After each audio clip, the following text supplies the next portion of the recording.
everyone. So today I was feeling kind of inspired to have a sit down chat with you guys. Everything in life is a lesson if you choose to see it that way. Whether it's horrible things that happen to you that are out of your control, or whether they're mistakes you make, or versions of yourself that you're not proud of when you look back on them. No matter what you do, all of the bad things that happen in life, they contribute to who you are as a person. And if you choose to learn from those mistakes, to grow as a better person, to own up to what you've done, and to fix the things that you're not proud of about yourself, or to try to use those bad situations to motivate you to make your life better, I feel like it can be a really empowering thing. I'm definitely not proud of everything I've done in life or who I've been, but I've learned to accept those things, and instead of trying to bury that and pretend that those things didn't happen, I try to own up to it. And I try to be honest and share those things with you guys. I don't ever want anyone to view me as being some perfect human being. I am not. What my dolls have really taught me about myself has actually, a lot of it's happened because of negative things. I did not collect dolls for 5 years, and it was for the completely wrong reasons. It was because I pressured myself into growing up. I wasn't happy with who I was. I've always been a really critical person of myself. I've always had a really low self-esteem, and there have definitely been points in my life where I completely hated myself and I couldn't even bear being around myself. And it was during my teenage years that I really struggled with that, and I really struggled with my own personal identity. And I thought that if other people liked me and accepted me, that I would somehow like myself. And so I gave up dolls, and I tried to kind of take on this persona that wasn't me. You know, there was even a time where I thought of getting rid of all my dolls, because I used to kind of live with this impression that you could just wipe the slate clean. Everything was a fresh start for me. You know, if I got a haircut, or if it was a new school year, or if it was the new year, whatever it was, I would always constantly try to use it as a fresh start. And it's unhealthy. It's good to start over sometimes and to wipe the slate clean. Every day in a way is a new opportunity to be a better person and to achieve what you want. But you can never just make your past disappear either. And I think it's more character building to confront it and to own it, and to make sure that those mistakes don't happen again. And so I tried to kind of bury who I was with who I really was trying to be. At some point, it made me, when it hit me, how much I had lost myself, I was really upset, and I really regretted it, and I kind of viewed it as, all this time I wasted. It's easy sometimes to, think that, but I've realized that I don't regret giving up my dolls, because it made me appreciate them more, and they came back into my life when I really needed them. It was that experience and that year of getting back into dolls that made them mean what they mean to me and shape me as the collector and person I am today. And if I had always consistently stayed into them, I wouldn't have learned that. And I guess I've learned from that experience that sometimes it takes figuring out who you're not to know who you are. And there are also bits of that person that I was that are who I am now that have been incorporated into me. There was maybe music that I got into at the time that's really important to me and is still important to me to this day, or that's how my orange hair came to be, because I thought that coloring my hair would make me more interesting, even though I don't really think about it anymore. Even though I don't really think that way about having colorful hair, it is it's kind of become a part of who I am, and I enjoy it. It makes me happy. I learned how to, I guess, balance my interests, that it's okay to have multiple interests and they don't all have to fit in a box. And I think that's a mistake that a lot of teenagers or younger people make, is that you think that you have to fit a certain aesthetic. And that's one of the things I hate the most about the internet, is everyone wants to have an aesthetic, and life isn't an aesthetic. It's okay to like two completely different types of music. It's okay to like two completely different types of dolls. You can have contrasting sides. You can be a contradiction. We are all a contradiction. And I feel like sometimes if you try to force yourself to fit into an aesthetic, you miss out on the things you like. Like, I used to be really concerned when I was a teenager about, like, music taste. Like, it had to be cool, and it had to be dark and deep and, you know, emo. And because of that, I would, like, kind of stop listening to artists that really meant something to me, or I'd be embarrassed by artists that did mean something to me that I was still listening to, and it's really silly. That stuff doesn't define you. Your actions do, and how you treat other people and how you view yourself. And I wouldn't have learned those things if it weren't for making the huge mistake of giving up dolls for the wrong reason. And I've also learned a lot about my own personal, I guess, mental health struggles. I've realized them through my dolls. Realized through my dolls that I definitely suffered from some kind of, like, obsessive compulsive disorder. And it really hit me when I was thinking about when I was, like, 9. And my mom was sick with cancer, and I would sit there and I would scrub my Bitty Baby doll, and I would scrub my Jasmine doll's legs with Brillo pads, and I would brush her hair even though it didn't have any tangles, to the point she was bald. And I would do all of these, like, little compulsive things, and then I would, like, cry, because to me the doll was still dirty. And I noticed, like, little habits I have with myself, like I don't wear earrings anymore because I was shoving the backings in to my ears and making them bleed out of, like, a compulsive habit. And I would have to do it. I have to keep checking that the backing was there. And I've realized those things through my dolls. I guess once you kind of have that realization that something's wrong with you, you can take the steps to work on those things. Like, I'm definitely always going to, like, have some kind of compulsions, and it's something that I constantly every day struggle with, but I test myself. I've learned through customizing dolls not only that I have extreme compulsive tendencies and perfectionistic tendencies, but also what kind of artist I am. I ruined a lot of my Bratz dolls that my dad got me, and, like, a lot of duplicates and stuff, because I saw everyone else doing it and I thought it sounded like a good idea, and I didn't think that, like, I'm the sort of person where I hate things that I make. Now, when it comes to, like, jewelry or, like, doll stands, those are, like, not on the doll, and if I decide I don't like them, I can just take them apart and remake them into something, and it's not a big deal. But when it comes to, like, painting a permanent face on a doll, I would just look at the dolls I painted and I would hate them, and I would see flaws, and it's not symmetrical, it's not this, it's not that. And, like, the truth is, no matter how talented you are, you're always going to see, like, little flaws in what you paint, because it's impossible for the human hand to paint something 100% symmetrical and perfect.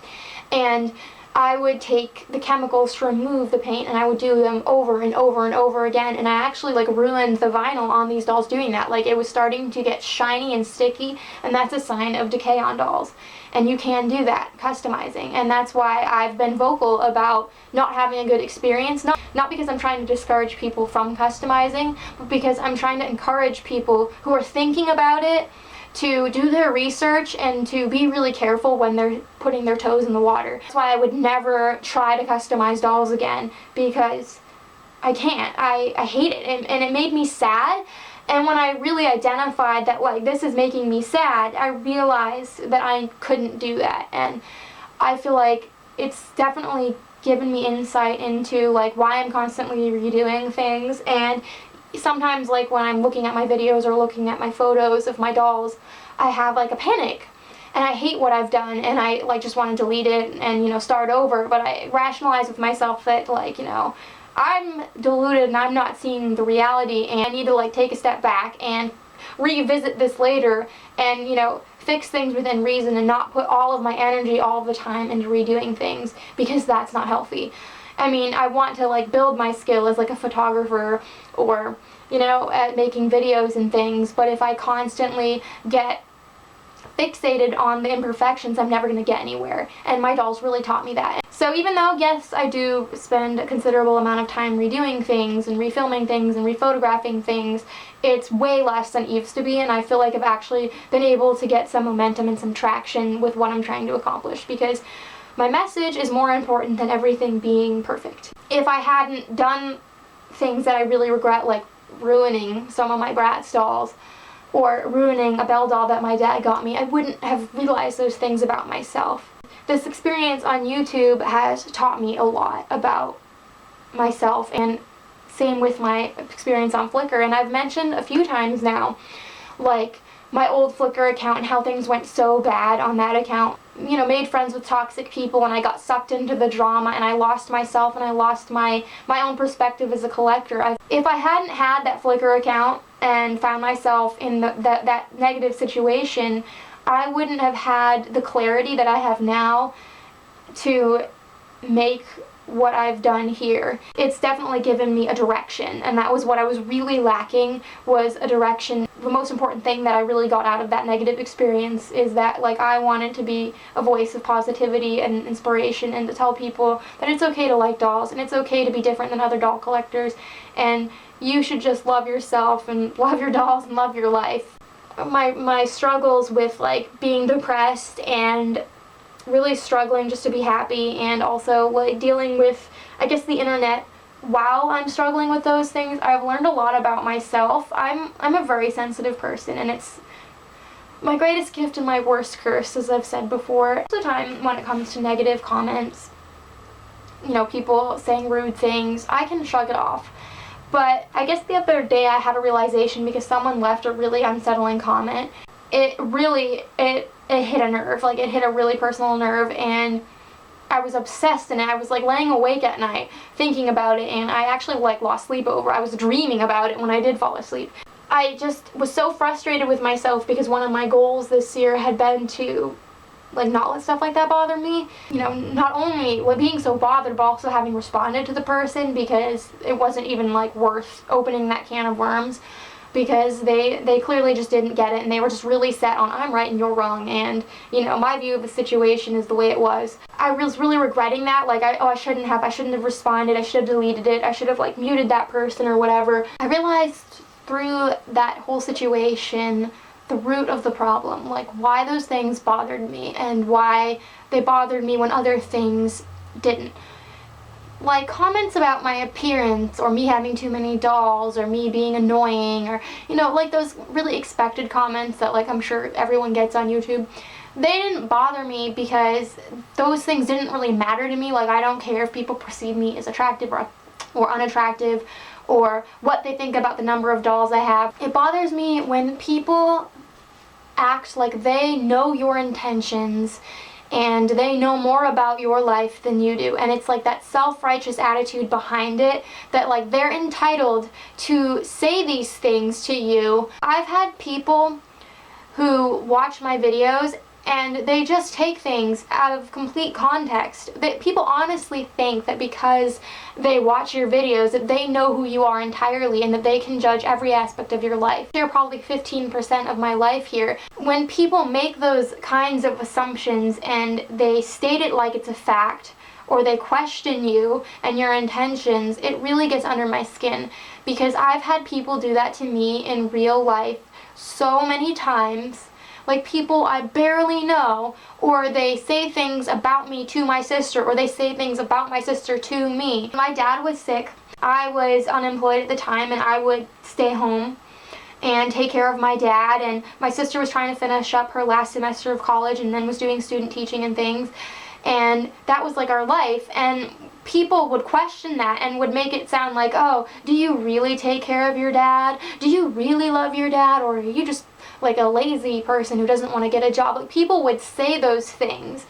And likewise, people constantly judge like why my sister doesn't drive and why I don't work a normal 9-to-5 job. Like people put their nose where it doesn't belong, and that's what it reminded me of. It hurt so badly to be accused of like not loving my dad by some complete stranger. It hurts so badly when people watch my videos and they seem to think that they know what my relationship with my parents was like, or my sister's relationship with my parents. I've had people say to me that I must have loved my dad more than my mom because I talk about him more on this channel, because they take it out of context. They quite literally are thinking about the number of times that I've mentioned my dad versus the number of times I've mentioned my mom, without thinking of the whole context of my whole life. My mom passed away when I was 11. I don't remember as much about her. I didn't know her the same way that I knew my dad. Like, I knew my dad as a human being with multiple dimensions. I knew him for a lot of good things and also his really bad side. He was a bigger part of my doll collection because when I got back into dolls, he really encouraged me, and like why I don't talk about my mom when I talk about my Bratz, because she was dead before I even got Bratz dolls. It would be like saying my dad doesn't mean much to me because I only talk about my sister in the Monster High video when he just wasn't alive when I got into them. But people take things so literally, and they really think that they can make such a personal statement about something so sensitive and say it on your channel, and then when you defend yourself, they write it off and say, well, I didn't mean for it to be hurtful, and they don't actually apologize. Why I'm so glad that this situation came up, I'm so glad I was like really anxious and uncomfortable by that comment. I mean, I was like literally, I had a physical reaction when I read that comment. Like, I read it, I did a double take, like, did this person really just say this? And it wasn't about my parents, it was actually about me and my sister. And I felt all like warm, and like my heart was beating, and I just felt like that feeling of intense like anxiety like hit me, like, oh my god. I'm glad though I was so uncomfortable and felt so strongly, because it made me have this realization. It can give me like a new defense mechanism. Like, I am not going to respond to people like that anymore, like they just don't care. I'm just this thing on a screen that doesn't have real feelings, and my life is there for them to observe and pick at. Like, my humanity gets stripped down sometimes, and people honestly think that everything about me is shown in these videos. This whole experience with that has given me a new, I guess, respect for other people. And also, like, losing my dad definitely gave me this, like, I never judge someone and how they handle a situation. Like, everyone handles grieving differently. People will dissect like your emotions and how you handle a situation or how you act around someone, and feel like this self-righteous attitude that they can basically diagnose your life and diagnose you through that stuff. And it's so hurtful, and I've realized that. And, like, I have done that to people in the past, like, not like literally said it to their face, but thought things in my head.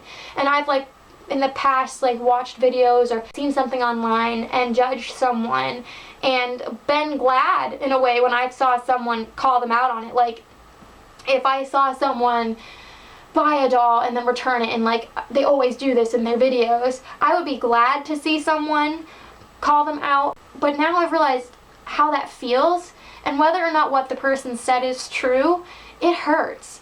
Like, it stings. And being empathetic is such an important quality, and like flipping the role, like, would you want someone to say this to you? And if you have hurt their feelings, don't try to justify yourself. Say, I'm sorry. You know, it's okay to be like, it wasn't my intention to hurt your feelings, but I'm terribly sorry that I did. Like, we all make mistakes, and we all hurt people's feelings, and we all judge people and make assumptions. Like, it's part of being a person. But at least own up to it and apologize, and try not to do it again. I feel really empowered and really good about it right now. Like, that was kind of one of the hurdles that I really wanted to overcome, because I just hate being so worked up over things people say online. And now that I see why those things bothered me, I feel like I can work on them not bothering me in the future. Having been through so much like loss in like a 10-year span, losing my mom, losing my grandmother, losing my dad, and seeing like my whole life kind of deteriorate, I became a stronger person, because I realized that like life isn't about impressing other people. It's not about being the best at things. It's not about being successful. It's about living each day to its fullest, finding the little things that make you happy, and tuning out the people that don't matter and not letting them affect how you live your life, and not being jaded by things. I used to be so jaded, and I mean, I'm still kind of a skeptic, and I can still have like a negative attitude about certain situations, but I spent so much of my time after my mom died with my head in the sand. I guess I can relate to these lyrics from a Matchbox 20 song called Sleeping at the Wheel, and there's this verse at the end that goes, all the time we've lost, all the love we gave, now these hands are tired. I can't help thinking, I was in a daze, I was losing my place, I was screaming out at everything, waiting for the walls to come down before my moment starts to fade. Everything that's perfect falls away. I realized that I focused so much on the bad things and all of the loss and the potential loss that I could experience, that I was filled with anger and sadness and resentment and regret, and that that was holding me back in life, and that I try to live every day and be the best person that I can. And if I mess up and, you know, maybe I let my moods get the best of me, or I do something I'm not proud of, I just try to pick up and brush it off and move on, and I try to focus on the little things, and that gets me by. And that no matter what bad things happen, there's always hope at the end of the tunnel, and that life is full of things that are going to knock you down, and you just have to keep building yourself back up, because things won't ever get better if you quit. If you give up, you're taking away your only chance to get better. Through all of the dark and all of the negative things and all of the regret and the guilt and the mistakes, that there's something beautiful out of it if you choose to see it that way. So I hope you guys enjoyed this video, and until next time, love your dolls, love yourself, and love your life.